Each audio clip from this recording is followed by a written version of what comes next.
Hello everybody, today I'm going to show you my absolute favourite outdoor learning activity, which some of you will have done with me in the woods at school at various points, and that is the art of Cherokee leaf pounding, or the Japanese call it Hapa Zome. I think I've pronounced that correctly.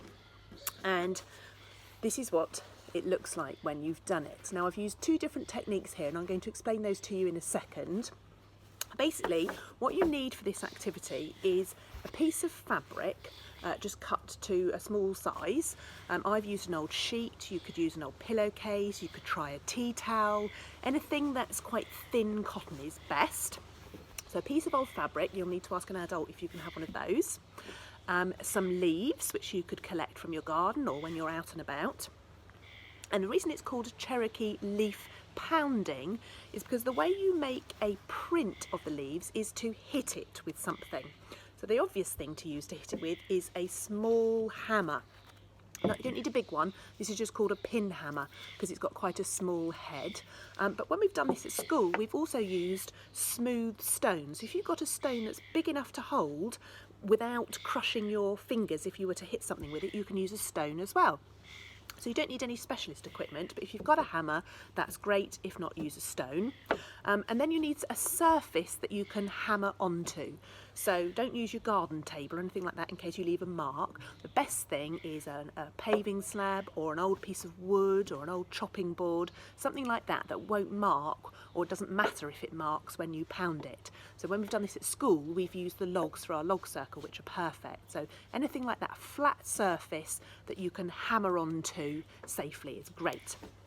And another safety point, when we're using the hammer, what I always say when we're at school doing this is that we're not Thor, it's not Thor's hammer, we're not holding it by the end, trying to hit it as hard as possible.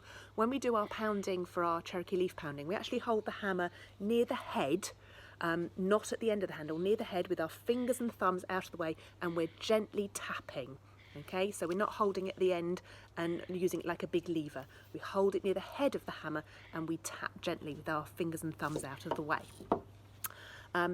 The last piece of equipment that you'll need could be, if you've got it, you can use some masking tape. I actually used masking tape on this leaf here when I did it, and that's what we've used when we've done it at school. But then I thought that lots of you won't have masking tape at home, so what could you use instead? And I just used this one. I used a piece of kitchen roll, and actually I think I prefer how that's turned out. So I'm going to show you how to do both. So let's imagine you were going to use masking tape first of all. What you need to do, I just tilt the camera down a bit so you can see, is you get your chosen leaf. So I'm just going to put that underneath something so it doesn't blow away. So I've got the ones that I've used so far. This is a leaf of a plant from my garden, which I think is geranium. And this one, some of you might recognise, is an oak leaf. What I'm going to use is, this is a silver birch leaf. So the first thing you need to do is decide where you want it to go on your design. Lots of you are very, very artistic, so I'm sure you'll come up with lovely designs. I'm just going to put mine somewhere in the middle like that. And if you're using masking tape, what you need to do is just tear off a piece of masking tape, and you need to completely cover your leaf with tape, and you're going to tape it to your fabric. So you might need more than one piece, and tape it down like that. So you can see I've stuck my leaf to my fabric. I've completely covered it in the masking tape. So that's one way of doing it. The second way, if you haven't got masking tape, is you can just take your leaf. Now this is a piece of bracken. This is my absolute favourite leaf to do this activity with because I think it looks so beautiful when you've done it. And again, you just position your leaf where you want it on your design. But if you haven't got masking tape, what you need is just a piece of kitchen roll, and you're just going to sandwich the leaf between the kitchen roll and the fabric.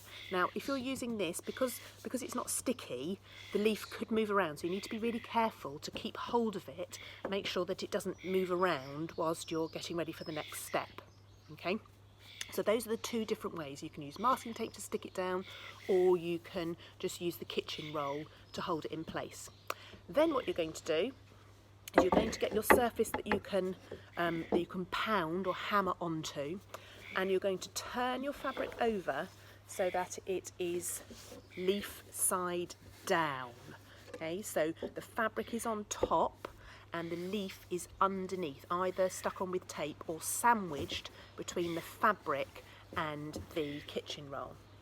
Then you're going to, with your hammer, holding it really carefully by the head with your fingers and thumbs out of the way, or with your stone, you're going to start to just very gently tap all over the leaf. Now what I do is I start with the edges. You just very gently tap. I'm going to show you that in a minute.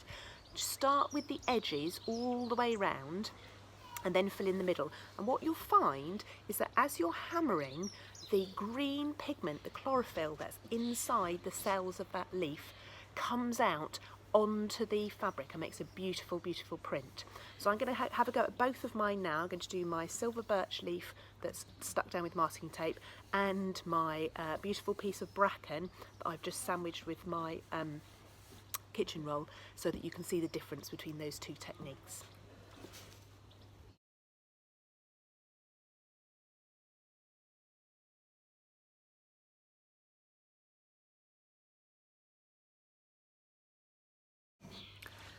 So now that I've done my pounding, it's time to reveal my design and see what it looks like. So first of all, the one that I did with the kitchen roll underneath, so all you need to do is just peel the fabric off, and there is my beautiful print of my bracken leaf, which I think looks absolutely lovely.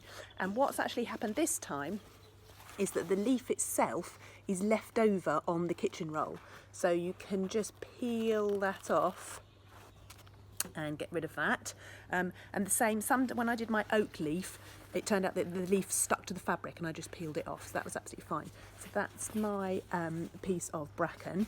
Now with my silver birch leaf, that was the one that I had the masking tape on, so if I just tilt it down, the camera down so you can see, all you need to do is just peel the masking tape off, and what you'll find is that the leaf has turned into a sort of pulpy mess which gets stuck to the masking tape, so it comes off with the tape. You might find that some bits of leaf are left behind on the fabric, and that's absolutely fine. All you need to do is let it dry out, leave it to dry for an hour or so, and then those bits will eventually just flake off. You might be able to pick some of them off straight away. There you go. So those are the two different ways of doing it. So this one and this one I did with masking tape. You can see that this has got some of the pulp left on it still, so when that's completely dry I'll brush that off. And these two I did with kitchen roll, and that's my bracken, which I think is absolutely beautiful. You can even see on the leaf all of the little structures on the underside of the bracken leaf, the little spores, which are how the bracken leaf reproduces. It's like their version of seeds. So I think that's absolutely beautiful. So there you go. That's how to do Cherokee leaf pounding, or Hapa Zome if you want to give it its Japanese name. And you can make all sorts of beautiful designs. The only thing I would say is make sure you leave a large margin around the edge, because tomorrow I'm going to show you how to make a frame for your finished design. Okay, so make sure you leave a margin around the edge. Okay, so have fun doing your leaf pounding, and I'll see you tomorrow. Bye.